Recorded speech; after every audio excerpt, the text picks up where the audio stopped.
Hello, everybody.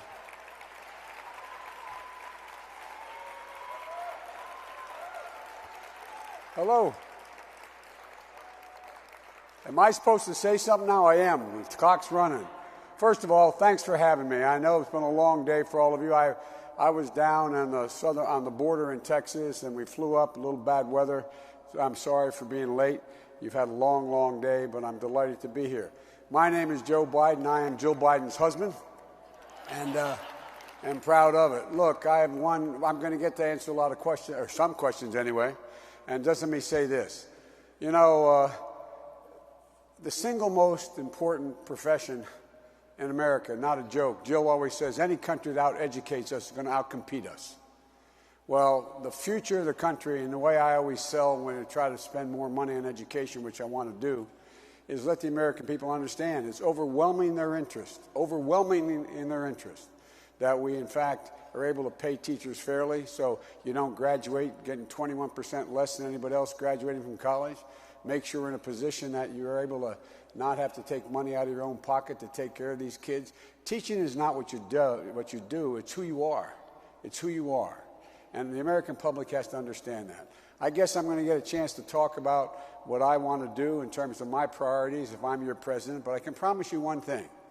If Jill and I end up in the White House, you're not going to ever have a better friend for education ever than you've had. I promise you that. And there's a simple reason for that. If I wasn't your best friend, I'd be sleeping alone. I'd be in the Lincoln bedroom. But all kidding aside, thank you for what you do. It's a gigantic sacrifice you make, but also it's your passion. And I can't tell you how much you appreciate it. Now, these are not somebody else's kids. They're all our kids. They're literally the kite strings that lift our national ambitions aloft. Not hyperbole, a fact. And everybody, all those people complain about how much we should be spending. We're spending too much in education, which we're not spending anywhere near enough. They're the very people who don't understand. The better educated the public, the better off everybody is. They are better off. They should know better. I'm ready to take questions. So wherever, email us, I say. I know you are. You must be tired by now. Oh, no, not when I see you. Actually, how you doing? Mr. President, good to see you again. Good to see you, man. How are you? Very well, thank you, All sir. right. I think what you just said is a point that we have been really wanting to underscore. These aren't somebody's kids. They're not somebody's teachers. They're not somebody's schools. This is our economy, our society, and our future. Many of our candidates have had particular experiences in teaching. You've got a couple. I know you're teaching at university. You're involved now at Penn, but your wife teaches English at a community college. She's here. Well, there you are. Jill, good to see you. So she's here to correct you if your answer is not correct. But Mostly my grammar. How has what you've learned from her and your own experience in higher education? Let's talk about community colleges for a second here, because they are going to be a crucial place to fill our employment needs in this country, and they're a crucial place to get people the work and the incomes that they need. What role do you think community colleges can and should play, and what would you do about it? Well, first of all, I think community college should be free for everyone. And by the way, we can easily afford it. We can easily afford it. $6 billion.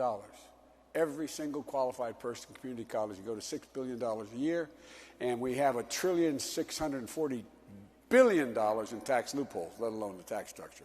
I promise we can afford it, and we'll get it done. Number two, there's a lot of people who have to go back to college. For example, we lost 230,000, roughly, you'd know the exact number, of people that are in retail making an average 49 years of age, $50,000 a year, high school educated. All of a sudden, their life ends. What do? All of a sudden, they're in a situation, no option. They're going to go back to community colleges and get retrained. It's hard as the devil for them to be able to do it, but they've got to be free. That's why we have to also in community college, what Jill finds at Northern Virginia Community College and where she taught in Delaware as well, is that a lot of students come to community college, even if it's free, if they can get there, and they can't afford to get the transportation to get there. They can't afford and be able to deal with the housing sometimes they need, because not every community college is in driving distance or public transportation distance. And so that's why I also double the amount of money we provide for Pell Grants from $6,000 to $12,000 a year. That's why we provide for a whole range of things that accommodate the ability of people to be able to attend. And it's not just community college. If I'm going too long, stop me. But it's not just community college. It is preparing people for certificates that are available to them to be able to teach. When I did that, you reported on it a while ago. You may not remember when the president used to love turning to me and saying, Joe's going to do a State of the Union messages. Joe's going to do a study on jobs of the future. We found out there were 100,000 high-tech manufacturing jobs paying an average of $45,000 a year to start. People couldn't fill. Well, we also found out if we invested the money with coordinating with community colleges and businesses, we could in fact teach people how to run a photovoltaic machine on a factory floor in 19 weeks and have jobs, or teach women like we did up in Detroit with high school educations to be able to program. And the lowest starting job was $49,000, highest $102,000, so on. So there's a lot they can do. I want to ask you a couple of questions, but I want to start with this one because we're talking about community college. And before you get to college, you got to get out of pre-K. You got to get out of pre-K, and you've got to get out of high school. But 40% of the people who go into our colleges need remedial courses in English and math. So they're not going to succeed in college if they don't succeed in K through 12. How do you address that? Well, let me tell you. Look, if you had $10 to spend, that's all you had to spend on education, I'd spend 7 of it on preschool. 7 of it. Now, I'm not joking. It's important, but here's the deal. That's why, you recall, I'm the first person to come along, and I promise you, Randy, I will get it done, and you know I can get it done. We're going to triple the amount of money we spend on Title I schools, from $15 billion to $45 billion a year. Again. And where's that $15 billion extra dollars coming from? The 30, by dealing with eliminating the by taxing income and wealth the same way. And that would raise $200 billion, the capital gains anyway. I can lay out all the detail, but you're going to tell me I don't have time. Here's the really important thing. What that would do, it would allow 3 things to happen. 1, teachers to be paid competitive salaries, $60,000 a year. That's the first thing this Title I school would have to use it for, to equalize teachers' pay, to make them competitive, to get people into those schools to teach. Number 2, it would provide for every single 3, 4, and 5-year-old to go to school, not to daycare, school. And what every study has shown of the great universities of late is that would increase by over 58% the prospect of that child, no matter what their background, if they start school when they're 3 years old, school, full day, they in fact have a more than 59% chance of succeeding all the way through beyond high school. Thirdly, we have to bring in more people to help the teachers. Everyone, raise your hand if you're teaching a public school. Well, guess what? How many school psychologists do you have in your school? How many people do you have that are social workers? How many people? You inherit everything. And so what happens is there's now 1 school psychologist of every 1,507 students in school. That's ridiculous. What we learned so much, Rahima, as you know this, is we've learned that, for example, drug abuse isn't the consequence, mental illness is not the consequence of drug abuse. Mental illness it produces drug abuse. And so we can identify children early on in needs, the needs they have, the social needs they have. Right here in Pittsburgh, you have community schools. And the community schools are doing a hell of a job by partnering with the community. And so all of that has to focus on how we give these children the opportunity to start off because they have the capacity. And last thing I'll say, I don't want to get into sound like I'm I have a son-in-law who has a PhD in neuroscience. The brain is developing the same way for every child at that age, and there's plenty of room. But here's the deal. We also have to challenge these children. In these schools, we have to provide advanced placement courses. We cannot teach them like they're not capable of doing things. Oh, good point. And forgive me, Ali, but I just got to ask this question, and that is about your records come up on the question of desegregation. And in this campaign, it came up. But the reality right now is that there are a large number of our children who are Black and Latino who find themselves in segregated schools. In 2016, 42% of Latino students and 40% of Black students attended schools where just 10% of their peers were white. Do you consider this a failure of American education that our schools are segregated? And if you consider it a failure, how would you fix it? Two ways to fix it. Number one. So you consider it a failure? No.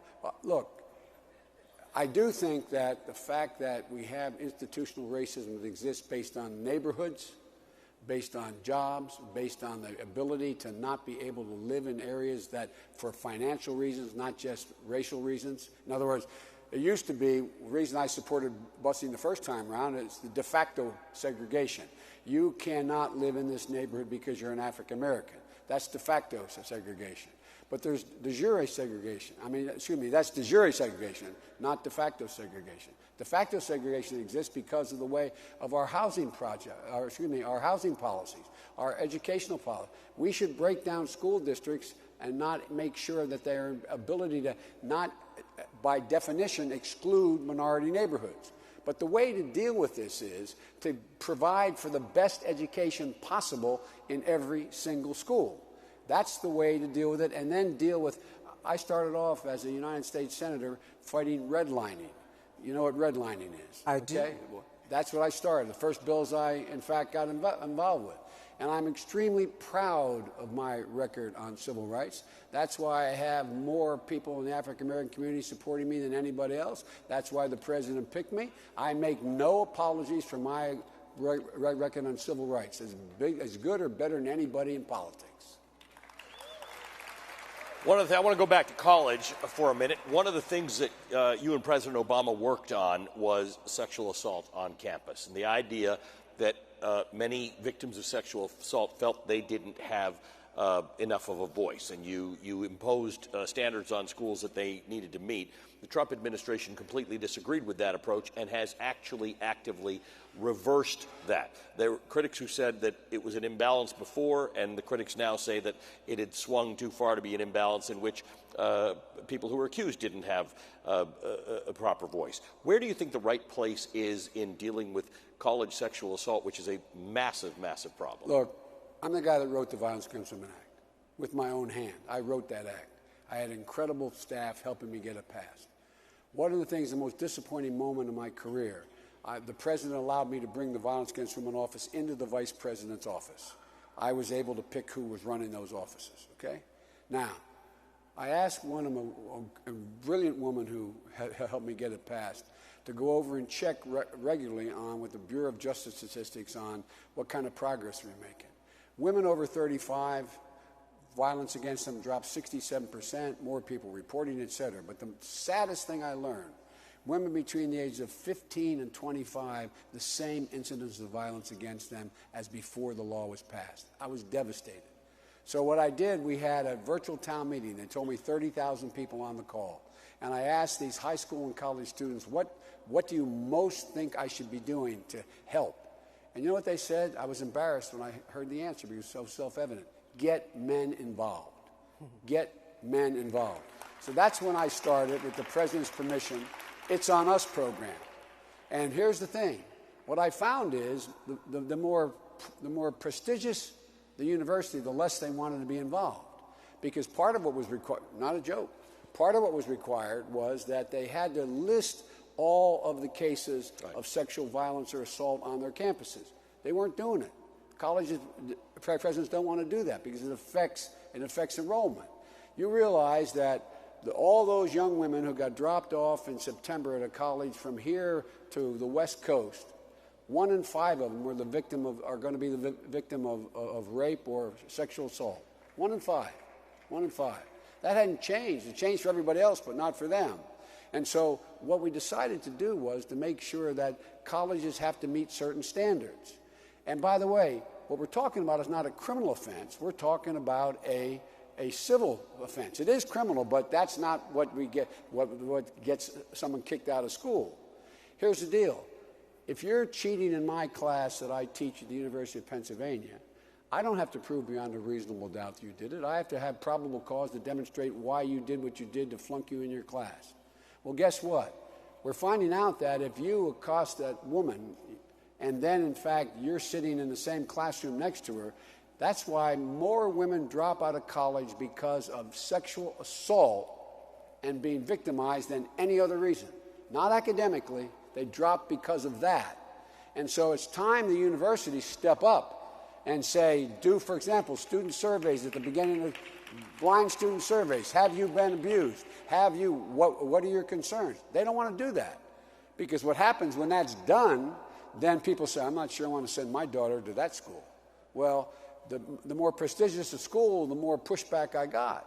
And so all we did was insist that Title IX says women have to be treated the same way as men. Everybody thinks of it all in terms of sports, but it's across the board, housing and everything else.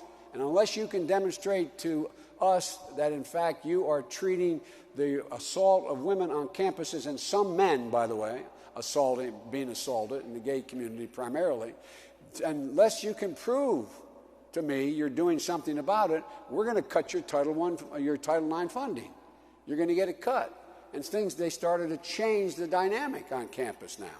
By the way, you show up at a school, I won't mention it now, but show up at a particular school, and you say you've been accosted. You have somebody actually in the school saying, well, what were you wearing? Did you have anything to drink? Were you drunk? No man has the right to touch a woman unless she can say yes. I'm not joking about you. Unless she can say yes. So a woman who is drop-dead drunk because she goes to, as a freshman, to a fraternity party and they get her binge drinking, if in fact a brother sees another brother walking that woman upstairs, he doesn't go over and challenge him, then he is a coward. A coward. And we can do this. So that's the big thing. So she's coming along saying what's happening is people's reputations are being ruined without a full trial. Most of the time, guess what? We say, let's have a trial. They don't want to go to trial. They don't want to take it to trial. And so the point is, if I'm president, Betsy DeVos's whole notion from charter schools to this are gone.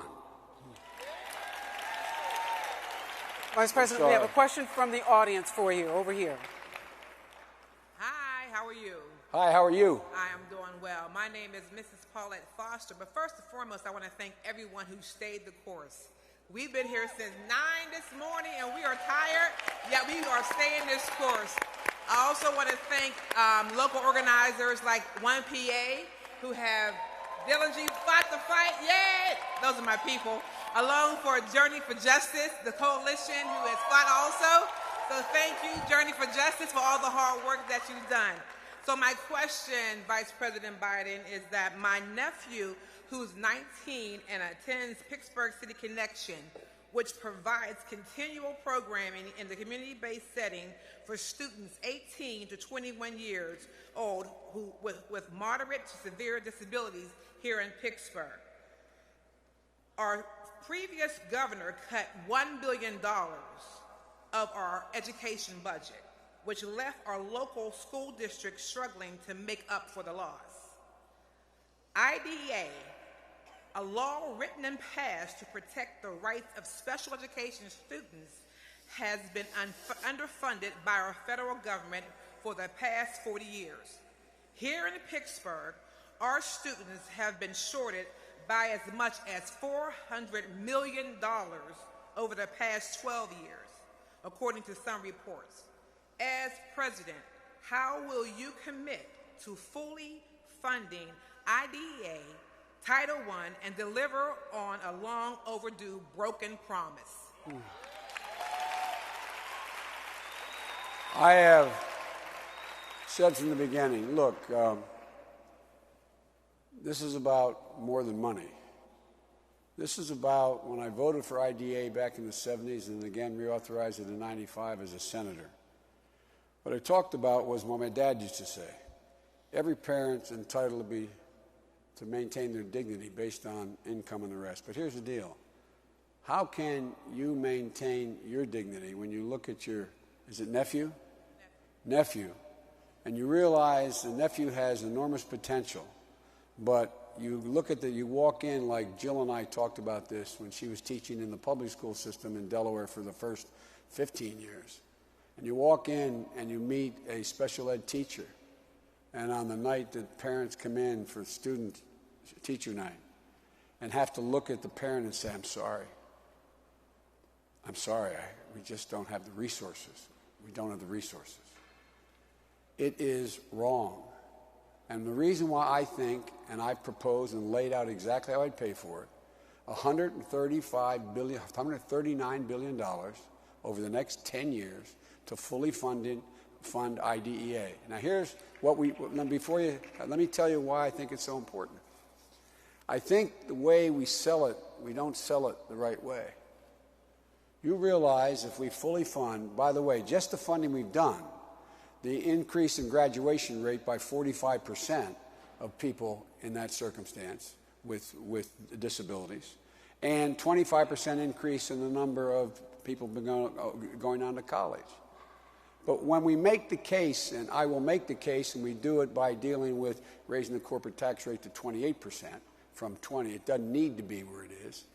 What we do is you end up making the case, look, it will save the public billions of dollars, billions and billions of dollars, to have someone who has a disability have the capacity to maintain their own well-being, to be independent, and maintain the ability to keep themselves together when mom and dad and aunt and uncle are gone, saves billions of dollars over time.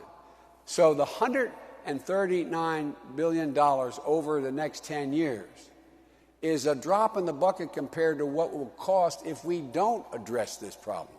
We don't. And so I've met with the special ed teachers. How many of you teach special ed? How many times, no, I'm not joking, how many times you have to look at a parent and say, I know.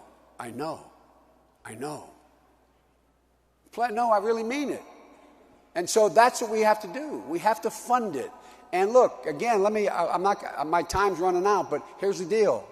Folks, the idea that in this God-forsaken, lousy tax break given to the super wealthy, that we cannot find the money to fund Title I, IDEA, to deal with making sure that teachers are able to write off their student debt, that we're in a position where you have to go on. If you go on, teachers should be paid for my wife put together a mentoring program in how many years ago, honey? Down in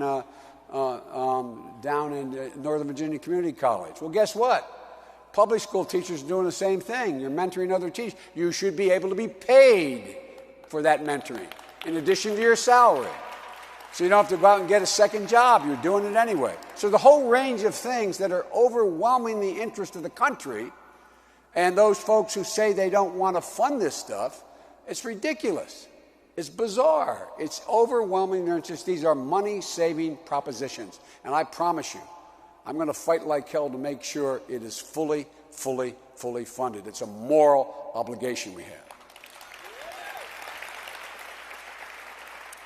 Good afternoon. Hey. My name is Denisha Jones, and I'm the director of the Art of Teaching program at Sarah Lawrence College in New York. I've been there. Thanks. Great I'm school. also representing the Network for Public Education Action, defending the early years, the Badass Teachers Association, and the National Black Lives Matter at School Week of Action Steering Committee. Teaching has changed drastically over the last 10 to 20 years. Instead of being allowed to use their expertise to develop engaging curriculum that's culturally responsive, teachers are often forced to use a scripted curriculum that rushes children through without giving them enough time to really understand the material. Many teachers feel more like a test prep tutor than a test of children, and they're concerned that both teachers and students are heavily evaluated by standardized testing. Beginning in kindergarten, young children are losing time for play and discovery and instead forced into developmentally inappropriate academic instruction in an effort to get them prepared for tests. Although formal testing does not begin until third grade, younger students are often bombarded with practice tests that narrow the curriculum and often leave them hating school. Given that standardized testing is rooted in a history of racism and eugenics, if you are elected president, will you commit to ending the use of standardized testing in public schools? Yes. As one of my friends in black pastors, I spent a lot of time, Reverend Herring would say, you're preaching to the choir, kid, okay? Because look, that's why teachers Teachers should be able to determine the curricula in their schools. I mean, I'm not being nice. I'm not trying to be nice. There's some lousy teachers out there, okay? There's lousy politicians. There's lousy senators. There's lousy doctors. I'm not saying every teacher is a great teacher. What I am saying is, you know what it takes to communicate to a child what, in fact, they need to know. You should be able to set the dynamic as how to teach. So when I talk about teacher-centric school, and you and I have talked about, I don't want to get you in trouble, but we've talked a lot about this. I was sort of the, kind of had an open door in our last administration, and it was my door that was opened. And we spent a lot of time talking about testing. I think it's a big mistake to move in a direction of making sure that it's all about either evaluating a teacher based on testing or evaluating what their class is. For example, if you're teaching an advanced course in calculus, you're going to look really good, man, as a teacher teaching to the test. But if you're teaching a remedial course in reading like Jill used to do, it's going to be hard as hell because you're not going to have the same success rate. The generic point is teaching to a test underestimates and discounts the things that are most important for students to know. What are you trying to do most of all with students? Build their confidence. Make them believe in themselves. Be able to bring them along in a way that matters. And when you teach, when the testing is the measure of whether or not the student is successful, doesn't mean you shouldn't be able to have a test or how much you've learned. That doesn't mean you don't do that. But testing to a standardized test just makes no sense. But again, I'm not being nice. My deceased wife was a teacher. Jill's a teacher. I taught in at-risk schools when I was going through law school, and I was a bus driver. And by the way, bus drivers and the folks in the cafeteria know a hell of a lot about what's going on. Not a joke. When I drop a kid off, I knew whether or not that kid was going to an empty house. I knew whether that kid was going to be alone. I knew whether that child had a real problem. Just like you do in the cafeteria and they walk through, and you can see the look on their face. The look on their face that they didn't have breakfast. They didn't have. So my generic point is, it's about the people in the system know what is the best thing to deal with, how to get the most out of their students. But again, I am of the view that, as a guy who used to stutter badly, and you all still laugh at when I talk. People will laugh when I say I talk like that. Only thing you can laugh about is somebody who stutters. But I tell you what, I had teachers who first and foremost worked on my confidence, told me I was smart, told me I could do what I needed to do, sat with me and gave me the confidence to stand up and try to speak. Well, it's the same thing. You got to give these kids, especially coming from backgrounds where they're low-income families, they haven't had the same exposure and possibility, but it goes across the board. You got to give them confidence. That's what you all do. You guys and women are not only teachers, you're coaches. You're coaching these kids. You're the people telling them, okay, come on.